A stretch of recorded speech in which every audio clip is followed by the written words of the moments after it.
Well,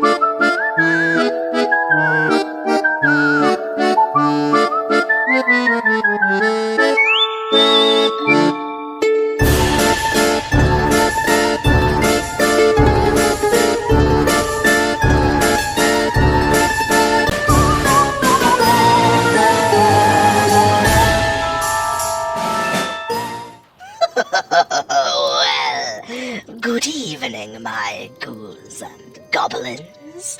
I am Jack, the spirit of Halloween, and I will be your host for this evening's presentation. Tales from Mellonsburg. 2 short stories told by your favorite characters, Rebecca and Freakshow. These are tales that I assure you are very, very true, of things that they've seen that go bump in the night.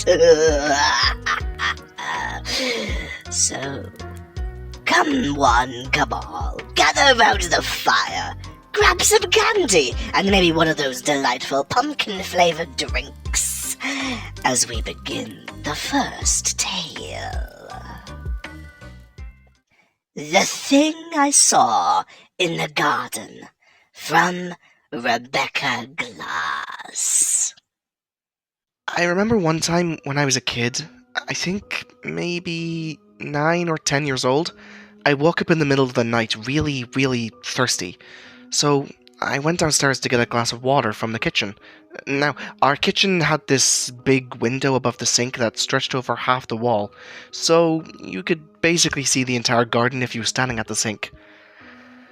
I got a glass out of the cupboard and filled it with water. I chugged the entire thing and filled it again so I could take it back upstairs with me to my room. But that's when I noticed something moving outside. I looked up from the sink and could just barely see what looked like a tall, thin man standing in our garden. I ducked behind the sink so he didn't see me. I was more afraid than I'd ever been at anything in my life. It was literally like something from one of those horror movies my dad let me watch at Halloween. I actually thought about going back upstairs to get him, but suddenly I heard the figure making some kind of noise outside. Like a really weird noise. Like it sounded kind of techie? I don't know how else to describe it. I scooted over to where the back door was, which also had a window so you could see outside, and I peered out the window so I could see what he was doing. And that's when it got weird. Or like, weirder. His body looked segmented, kind of like a crab or something. I don't know how else to describe it. And he had this huge upside-down teardrop-shaped head, and these really long arms with sharp fingertips. Not like fingernails or claws, but the actual fingertips were pointed. He then raised his arm towards the middle of his chest and a small hatch opened on its surface. A light came from it, so it must have been some kind of screen. And that's when I got a better look at his face. Or at least, what I thought was his face. As I soon realized, it was actually some kind of mask or helmet. It was green and looked shiny and metallic, with huge red lenses for eyes. He pressed some kind of buttons in the hatch, and he began to speak into it in a language I didn't understand, or even recognize at all. After this, I watched him close the hatch and lower his arm. Then, to my shock and surprise, a blinding light suddenly beamed down from above the figure, and I stood up straight out of pure shock. And I think it saw me, because the figure then looked towards me. I could see the light from the beam reflecting off his armor and eye lenses. We locked eyes for a short half-second before, without any warning, the figure disappeared up into the beam. The light then turned off, and before I knew it, the moment was over. After that, I just immediately ran back upstairs and hid under the covers. I totally forgot my glass of water, and I also didn't sleep at all for the rest of that night. After thinking about it for so long, it's pretty clear what I saw that night was some kind of alien or something. I've never told anyone this story before because, well, I knew they'd never believe me. Although now I'm friends with an actual demon, my life has become so much weirder that the thing I saw in the garden seems like the most normal thing I've ever seen.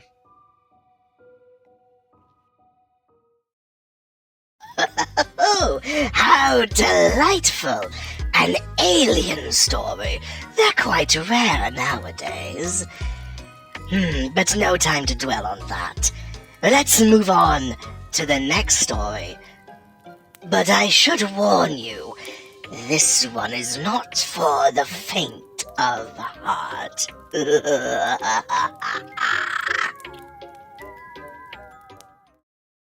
My darkest secret from Mr. Freakshow.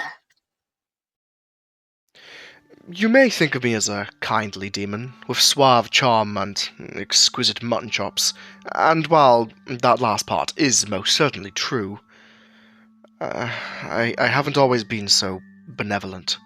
Many, many years ago, I don't remember exactly when, sometime before the war, I think, I had taken up the mantle of owning a local circus, and I'd met quite a few colourful characters in Victorian Mellonsburg.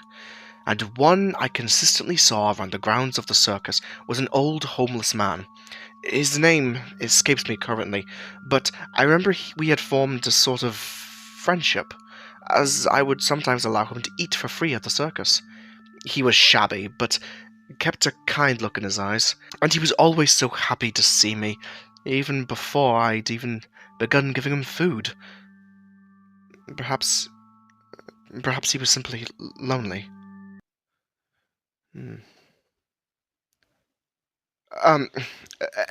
Anyway, well, around the same time, I'd begun to start getting some rather macabre ideas. You see, a couple of weeks before I did what I did, I came across a mysterious book on my desk, The Compendium of Creatures and Monsters. I don't know where it had come from, and I'd also never heard of it, and there was no author credited anywhere in the book. But regardless of the bizarre nature surrounding this book, my curiosity got the better of me, and I found myself emphatically reading each page. It contained incredibly detailed information about all manners of beasts and monsters that I'd never even heard of. It was truly quite fascinating. And it was within the pages of this book that I learned of the creature that would cause me to do the unthinkable. The book told of a creature called the Wendigo, and I'm sure the mere mention of its name has just sent a shiver down the spines of a few of you valued listeners. But to those who don't know, the Wendigo is a spirit that possesses those who engage in cannibalism, transforming them into gross facsimiles of who they once were, with an unending hunger for flesh and a particular taste for human meat. And after reading of this creature in the pages of this strange book, I had the most dreadful of ideas. The man returned to my showgrounds as he always did, a brimming smile on his face and a happy and friendly demeanour to match. But instead of offering him the simple food of the circus, I invited him back to my home, with the promise of a delicious meal. He gratefully accepted and followed me home. I prepared for him what I told him was a prime ribeye steak from the finest butcher in Mellonsburg, when in reality, it was a slab of human flesh I carved from a local funeral home. Definitely not my proudest moment, and I once ate a horse. He wolfed it down, telling me it was the best thing he'd eaten in years. That remark tugged on me slightly, but it was too late to turn back.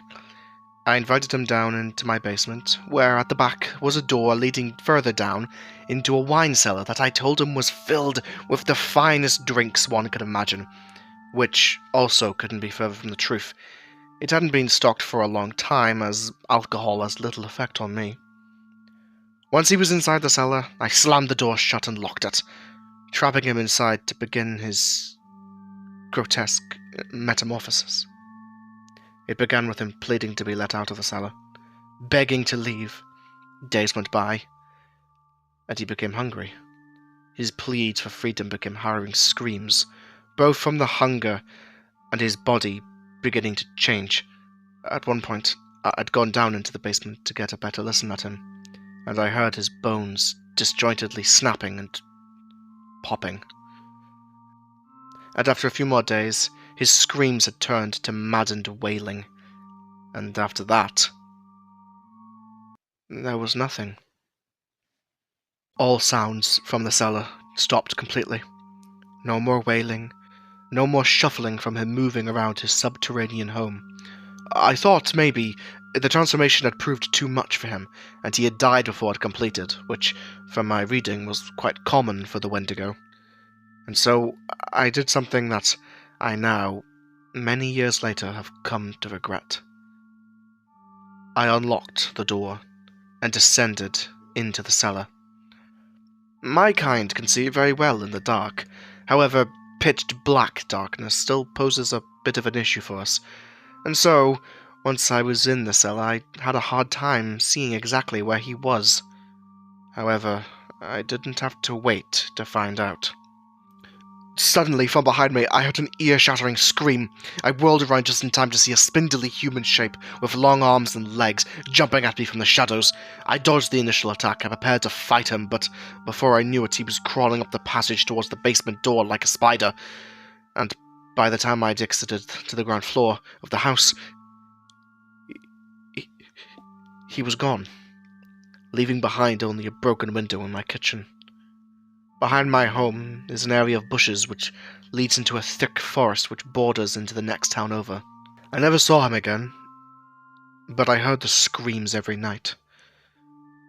Now that I'm awake again, I've been hearing him again, wailing into the darkness, and I've been doing some research at the local library. Over the past 100 years, 20 people have been reported missing in those woods. And it's all my fault.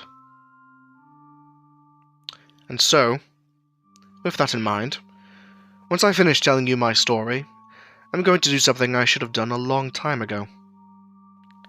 There's a flintlock pistol hidden in my study. I'm going to take it, and as much ammunition as I can carry, and I'm putting an end to this, once and for all.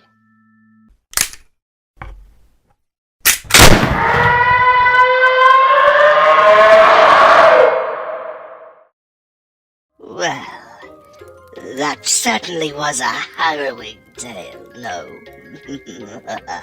But of course, that's what tonight's all about. Having a good scare. Well, I'm afraid this concludes our presentation. Such a shame I have to go away for another year, but thus is the way Halloween works. So, run along now, tuck yourselves into your beds, and remember, my tender lumplings, life's no fun without a good scare.